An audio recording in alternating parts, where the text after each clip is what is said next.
was saying to somebody yesterday, I'm quite irritated that I'm not going to live long enough to see the future.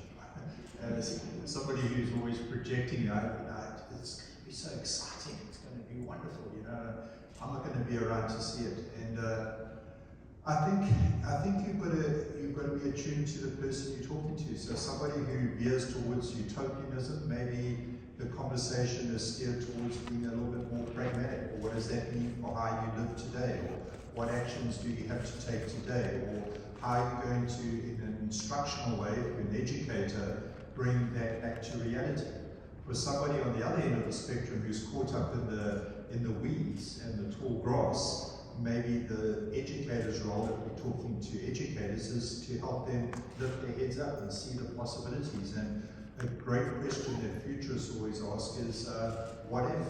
When you start engaging the what if question, like Graham did yesterday, to take us to 2050 and then look back from there, it's the perspective.